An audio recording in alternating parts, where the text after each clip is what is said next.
ಶಕುನಗಳ ಬಗ್ಗೆ ಎಲ್ಲ ಜಯತೀರ್ಥರು ಮಾತನಾಡ್ತಾರೆ. ತಮ್ಮ ನ್ಯಾಯಸುಧಾದಲ್ಲಿ ಒಂದು ದೃಷ್ಟಾಂತ ಕೊಡ್ತಾರೆ. ಶಕುನ ಸತ್ಯವೋ, ಸತ್ಯನ ಶಕುನ ಅಂತ ಒಂದು ಮಾತು ಬರುತ್ತೆ. ಅದಕ್ಕೆ ಯಥಾ ದ್ರೋಣೇರುಲೂಕೇನ ಕೃತಮಪ್ಯಾಸ ಬೋಧಕಂ ಅವಿರುದ್ಧಂ ಅಂತ ಅನುವ್ಯಾಖ್ಯಾನ, ಶ್ರೀಮದ್ ಆಚಾರ್ಯರ ಅನುವ್ಯಾಖ್ಯಾನಕ್ಕೆ ಬರೀತಾ ನ್ಯಾಯಸುಧಾದಲ್ಲಿ ಅವರು ಹೇಳೋ ವಿಷಯ, ಅಶ್ವತ್ಥಾಮಾಚಾರ್ಯರಿಗೆ ಅವರಿಗೆ ಶಕುನ ಆಗಿ ಅವರು ಉಪಪಾಂಡವರನ್ನ ಕೊಲ್ಲುವಂತೆ ಆಯ್ತಂತೆ. ಉಪಪಾಂಡವರನ್ನ ಕೊಲ್ಲಬೇಕಾಗಿತ್ತು. ಅಶ್ವತ್ಥಾಮಾಚಾರ್ಯರಿಗೆ ಬಹಳ ದುಃಖ ಆಗಿತ್ತು.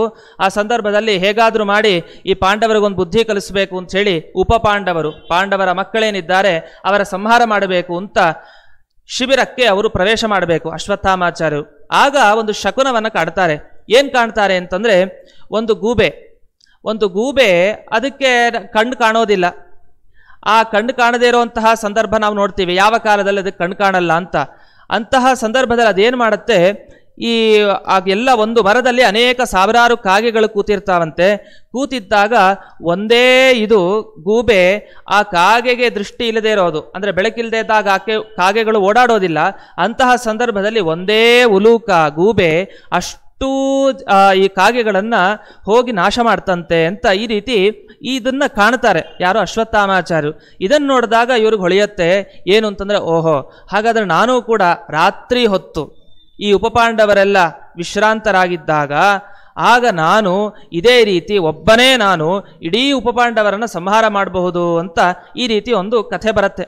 ಇದನ್ನು ಅನುವ್ಯಾಖ್ಯಾನದಲ್ಲಿ ಉಲ್ಲೇಖ ಮಾಡ್ತಾ ನ್ಯಾಯಸುಧಾದಲ್ಲಿ ವ್ಯಾಖ್ಯಾನ ಮಾಡ್ತಾ, ಹಾಗಾಗಿ ಶಕುನ ಬಂದ ರೀತಿಯಲ್ಲೇ ನಡೆಯಿತು. ಮುಂದೆ ಉಪಪಾಂಡವರು ಕೂಡ ಅಲ್ಲಿ ಹತರಾದರು, ಅಶ್ವತ್ಥಾಮಾಚಾರ್ಯರು ಎಲ್ಲರನ್ನೂ ಕೂಡ ಸಂಹಾರ ಮಾಡಿದರು. ಶಕುನದ ಫಲ ಅದು ನಿಜ ಆಯಿತು. ಅವತ್ತು ಶಕುನ ಕಂಡ, ಅದೇ ರೀತಿ ಅಶ್ವತ್ಥಾಮಾಚಾರ್ಯರು ಹೋಗಿ ಅದು ಮಾಡಿದ್ರು, ಕಾರ್ಯ ಆಯಿತು, ಸಫಲ ಆಯಿತು. ಅಲ್ಲೇ ಒಂದು ಪ್ರಶ್ನೆಯನ್ನು ಮಾಡ್ಕೊಳ್ತಾರೆ. ಶಕುನ ಎಲ್ಲ ಶಕುನಗಳನ್ನ ಕಾಣ್ತಾ ಇರ್ತೀವಿ ಲೋಕದಲ್ಲಿ, ಕೆಲವು ಸಲ ಆಗಲ್ಲ ಆ ರೀತಿ. ಶಕುನ ನೋಡಿದರೂ ಕೂಡ ಅದರ ಫಲ ಎಲ್ಲ ಸಿಗೋದಿಲ್ಲ ಅಂದಮೇಲೆ ಈ ಶಕುನ ಅಶ್ವತ್ಥಾಮಾಚಾರ್ಯರು ಕಂಡಿದ್ದಕ್ಕೆ ಫಲವನ್ನು ಅನುಭವಿಸಿದ್ರು ಅಂತ ಏನೋ ಒಂದು ಕಾಕತಾಳೀಯ ಅಂತ ಅಂದ್ಬಿಡೋಣ ಅಂತ ಒಂದು ಶಂಕೆ ಬಂದರೆ ಹಾಗಲ್ಲ. ನಾವು ಹೇಳಿದ್ದು ಯಾವ ಶಕುನ ಅಂತಂದರೆ, ಯಾವುದು ವೇದವ್ಯಾಸರು ಸಾಕ್ಷಾತ್ ತಮ್ಮ ಪುರಾಣಗಳಲ್ಲಿ ಹೇಳಿದ್ದಾರೆ ಶಕುನ ಅಂತ, ಅವುಗಳನ್ನೇ ಶಕುನ ಅಂತ ತಗೊಬೇಕು ಹೊರತು ಯಾವುದ್ಯಾವುದೋ ನಮ್ಮ ಮನಸ್ಸಿಗೆ ಬಂದಂತೆ ಲೋಕರೂಢಿಯಲ್ಲಿ ಇದು ಶಕುನ ಅದು ಶಕುನ ಅನ್ನುವಂತೆ ಯಾವ ಶಕುನಗಳಿದೆ ಅದನ್ನು ಶಕುನ ಅಂತ ತಗೊಳ್ಬಾರದು ಅಂತ ಅಲ್ಲಿ ಜಯತೀರ್ಥರು ನಿರೂಪಣೆ ಮಾಡ್ಕೊಳ್ತಾ ಹೋಗ್ತಾರೆ. ಈ ರೀತಿ ನಿರೂಪಣೆ ಮಾಡಿಕೊಂಡು, ಹಾಗಾದ್ರೆ ಬೇಕಾದಷ್ಟು ಶಕುನಗಳಿದೆಯಲ್ವಾ, ಅದನ್ನೆಲ್ಲ ಬಿಟ್ಟು ಈ ಅಶ್ವತ್ಥಾಮಾಚಾರ್ಯರು ಕಂಡ ಒಂದು ಶಕುನ ಇದೆ, ಆ ಶಕುನದ ಫಲ ಹೀಗಾಯಿತು ಅಂತ ಇದನ್ನೇ ಯಾಕೆ ವರ್ಣನೆ ಮಾಡಿದ್ರು ಮಧ್ವಾಚಾರ್ಯರು ಅಂತ ಅಲ್ಲಿ ಪ್ರಶ್ನೆಯನ್ನು ಮಾಡಿಕೊಂಡು ಕೊನೆಗೆ ಅವ್ರು ಉತ್ತರ ಕೊಡ್ತಾರೆ. ಯಾಕೆ ಅಂದರೆ ಆಗಮಿಕ ಅಂತ. ಆಗಮಿಕ ಅಂದರೆ ಎಲ್ಲರೂ ಮಹಾಭಾರತ ಒಪ್ತೀವಿ ಪ್ರಮಾಣ ಅಂತ. ಮಹಾಭಾರತದಲ್ಲಿ ವೇದವ್ಯಾಸರೇ ಹೇಳಿದ ಮೇಲೆ ನಮ್ದಿನ್ನೇನು, ಅದರಲ್ಲೇನು ಸಂಶಯ ಬರೋಲ್ಲ ಯಾರಿಗೂ ಅನ್ನುವ ದೃಷ್ಟಿಯಿಂದ ಅದು ಪ್ರಮಾಣ ಯಾವುದೇ ವಿರೋಧ ಇಲ್ಲ ಅನ್ನೋ ದೃಷ್ಟಿಯಿಂದ ಈ ಪ್ರಸಂಗವನ್ನೇ ನಾವು ಉದಾಹರಿಸಿದ್ರು ಮಧ್ವಾಚಾರ್ಯರು ಅಂತ ಹೇಳಿ ಜಯತೀರ್ಥರು ತಮ್ಮ ನವಿಲಕ್ಷಣತ್ವಾಧಿಕರಣ ಅಂತ ಒಂದು ಇದು ಅಧಿಕರಣ, ಓಂ ನವಿಲಕ್ಷಣತ್ವಾದ್ ಅಸ್ಯ ತಥಾತ್ವಂ ಚ ಶಬ್ದಾದಂತ 2ನೇ ಅಧ್ಯಾಯ ಬ್ರಹ್ಮಸೂತ್ರದಲ್ಲಿ ಬರೋದು. ಅಲ್ಲಿ ಈ ಸಂದರ್ಭದಲ್ಲಿ ಶಕುನದ ಬಗ್ಗೆ ಅಲ್ಲಿ ಉಲ್ಲೇಖವನ್ನು ಮಾಡಿ ಹೇಳ್ತಾರೆ. ಯಾಕೆ ಹೇಳಲಿಕ್ಕೆ ಬಂದೆ ಅಂದರೆ, ನ್ಯಾಯಸುಧಾ ಅಧ್ಯಯನ ಬಹಳ ಕಠಿಣ ಅಂತ ಎಲ್ಲ ಅನ್ಕೊಳ್ತಾ ಇರ್ತೇವೆ. ಆದರೆ ನ್ಯಾಯಸುಧಾದಲ್ಲಿ ಅವರು ನಿರೂಪಣೆ ಮಾಡಿದ್ದು, ಜಯತೀರ್ಥರು ಏನು ನಿರೂಪಣೆ ಮಾಡಿದ್ದಾರೆ, ಅತ್ಯದ್ಭುತವಾದ ಸರಳ ರೀತಿಯ ಎಲ್ಲ ಥರದ ವಿಷಯಗಳನ್ನು ನಿರೂಪಣೆ ಮಾಡಿದ್ದಾರೆ. ಅಲ್ಲಿ ನ್ಯಾಯಸುಧಾದಲ್ಲಿ ನಿಮಗೆ ಅಲ್ಲಿ ಸೂಕ್ತಿಗಳು ಸಿಗತ್ತೆ. ಹೇಗೆ ಅಂದರೆ, ವ್ಯಸನಾನಿ ದುರಂತಾನಿ ಸಮವ್ಯಯ ಫಲಾನಿ ಚ ಅಶಕ್ಯಾನಿ ಚ ವಸ್ತೂನಿ ನಾರಭೇತ ವಿಚಕ್ಷಣ ಅಂತ ಒಂದು ಸಂದರ್ಭದಲ್ಲಿ ಜಯತೀರ್ಥರು ಮಾತಾಡ್ತಾರೆ. ಕಷ್ಟ ಇಲ್ಲ, ಸುಲಭವಾದ ವಿಷಯಗಳನ್ನು ನ್ಯಾಯಸುಧಾದಲ್ಲಿ ಪಾಮರರಿಗೂ ಅರ್ಥವಾಗುವ ರೀತಿಯಲ್ಲಿ ನಿರೂಪಣೆ ಮಾಡಿದ್ದಿದೆ. ಈ ಶಕುನದ ಬಗ್ಗೆನೇ ಒಂದು ವಿಷಯ. ಇನ್ನೊಂದು ವಿಷಯ ಹೀಗೆ ತಾನೇ ಹೇಳಿದೆ, ಒಬ್ಬ ಕಾರ್ಯ ಸಾಫಲ್ಯವನ್ನು ಪಡಿಬೇಕು ಅಂದರೆ ಒಂದು ಕೆಲಸ ಪ್ರಾರಂಭ ಮಾಡ್ದ, ಕೊನೆವರೆಗೂ ಅವನು ಅದನ್ನು ತಾನು ಸಕ್ಸಸ್ ಆಗಬೇಕು ಅಂತಂದರೆ ಆ ವಿಷಯದಲ್ಲಿ ಏನು ಮಾಡಬೇಕು ಅಂದರೆ, ವ್ಯಸನಾನಿ ದುರಂತಾನಿ, ಅವನಿಗೆ ಮೊದಲೇ ಯೋಚನೆ ಮಾಡಬೇಕು, ಇದೇನಾದರೂ ನಂಗೆ ಕೆಟ್ಟ ಫಲ ಕೊಡುತ್ತೋ ವ್ಯಸನ, ಮತ್ತು ಸುಮ್ಮನೆ ಅಭ್ಯಾಸ ಬಲದಿಂದ ಮಾಡ್ತಾ ಇರಬಾರ್ದು. ಇನ್ನು ವ್ಯಸನಾನಿ ದುರಂತಾನಿ, ಅದರ ಫಲ ಕೊನೆಗೆ ದುರಂತ ಆಗಿರಬಾರ್ದು. ಸಮವ್ಯಯ ಫಲಾನಿಚ, ನಾವು ಮಾಡ್ತಾ ಇರೋ ಕೆಲಸ ಪ್ರಾರಂಭ ಮಾಡಿದರೆ ಅದರ ಸಿಗುವ ಫಲ ನಷ್ಟ ಲಾಭ ಏನೇನಿದೆ ಇದು ಸಮಾನವಾಗಿರಬಾರ್ದು. ಅಶಕ್ಯಾನಿಚ ವಸ್ತೂನಿ, ನಮಗೆ ಸಾಧ್ಯವೇ ಇಲ್ಲ, ನಮ್ಮ ಯೋಗ್ಯತೆಗೆ ದಕ್ಕೋದಿಲ್ಲ ಅಂತಾದರೆ ಅದನ್ನು ಬಿಟ್ಟುಬಿಡಿ ಅಂತ. ನಾರಭೇತ ವಿಚಕ್ಷಣ ಅಂತ.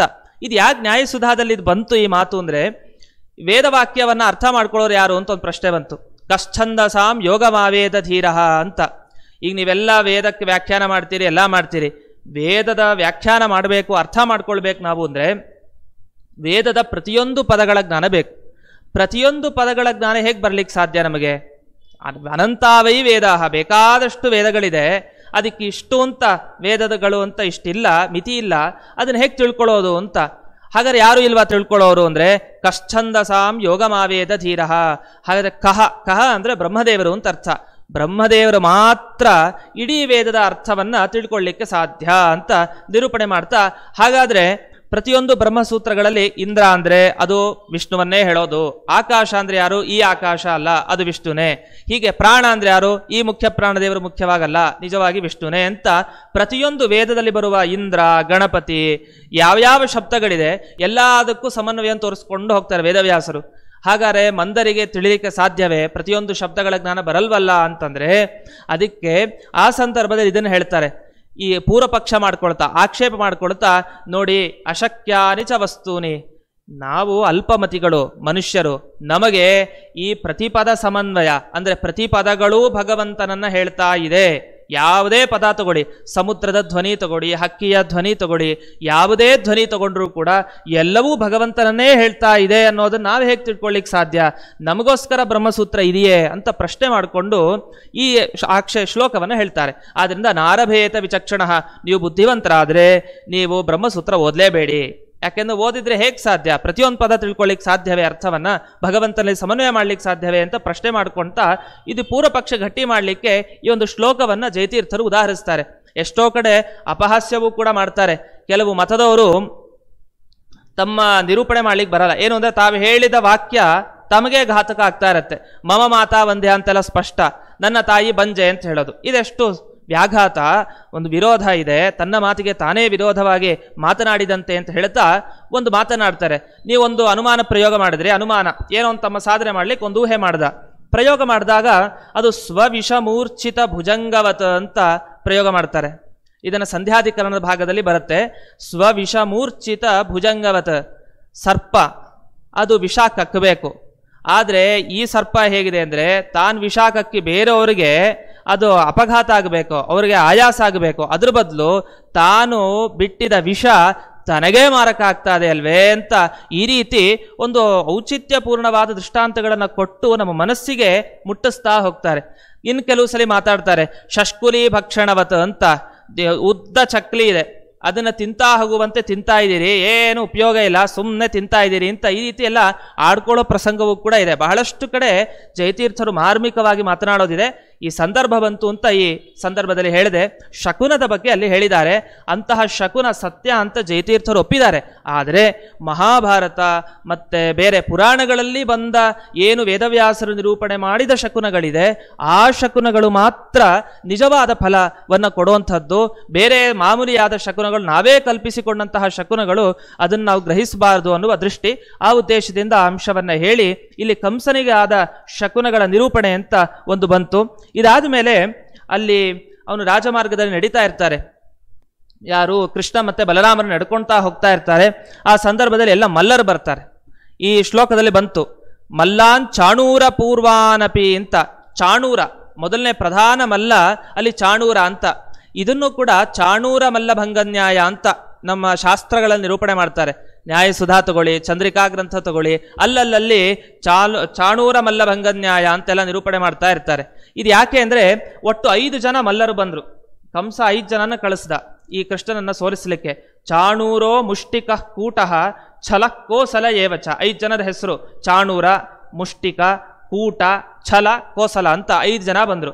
ಇದರಲ್ಲಿ ಇನ್ನೂ ಬೇಕಾದಷ್ಟು ಜನ ಇದ್ರು, ಪ್ರಧಾನವಾಗಿ ಇವರು 5 ಜನ. ಅದರಲ್ಲಿ ಮೊದಲನೇವನು ಚಾಣೂರ. ಅವನಷ್ಟು ಬಲಿಷ್ಠನಾದ ವ್ಯಕ್ತಿ ಯಾರೂ ಕೂಡ ಇಲ್ಲ. ಆ ಚಾಣೂರನನ್ನ ಸಂಹಾರ ಮಾಡಿದವನು ಶ್ರೀಕೃಷ್ಣ ಪರಮಾತ್ಮ. ಮುಂದೆ ಮುಷ್ಟಿಕ ಅಂತ ಎರಡನೇವನು ಬರ್ತಾನೆ, ಅವನನ್ನು ಬಲರಾಮ ಸಂಹಾರ ಮಾಡ್ತಾನೆ. ನಮ್ಮ ಶಾಸ್ತ್ರಗಳಲ್ಲಿ ಚಾಣೂರ ಮಲ್ಲಭಂಗನ್ಯಾಯ ಅಂತ ಕರೀತಾರೆ. ಅಂದರೆ ಪ್ರಧಾನವಾದಿಗಳು ಒಂದು 5-6 ಜನ ವಾದಿಗಳು ಬಂದರು ವಾದ ಮಾಡಲಿಕ್ಕೆ ಅಂತ.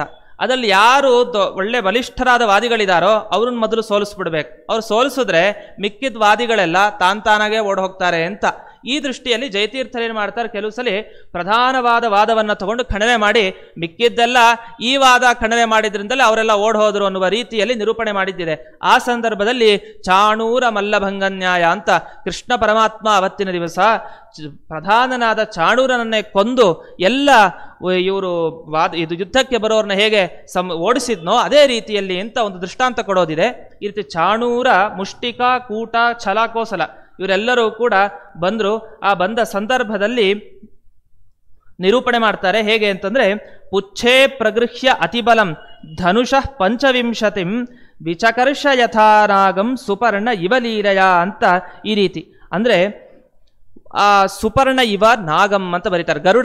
ಗರುಡ ಹಾವನ್ನ ಸ್ವೀಕಾರ ಮಾಡಿ ಅದನ್ನು ಹಿಡಿದುಕೊಂಡು ಬಿಸಾಡ್ತಾನೋ ಗರುಡ, ಅದೇ ರೀತಿಯಲ್ಲಿ ಕೃಷ್ಣ ಪರಮಾತ್ಮ ಪಂಚವಿಂಶತಿಂ ಅಂತ ಅಂದ್ರೆ 25 ಬಿಲ್ಲಿನ ಅಳತೆ 25 ಅಷ್ಟು ಅಳತೆ ಏನು ದೂರ ಇದೆ ಆ ದೂರದವರೆಗೆ ಅನಾಯಾಸವಾಗಿ ಕೃಷ್ಣ ಪರಮಾತ್ಮ ಅವರನ್ನೆಲ್ಲ ಎಸೆದ ಅಂತ ಬರುತ್ತೆ. ಇಲ್ಲಿ ಇನ್ನೂ ಸ್ವಾರಸ್ಯ ಅಂತಂದ್ರೆ ಅವರು ವರ್ಣನೆ ಮಾಡ್ತಾರೆ ಅವ್ರು ಯುದ್ಧ ಮಾಡೋದು ಹೇಗೆ ಅಂತ.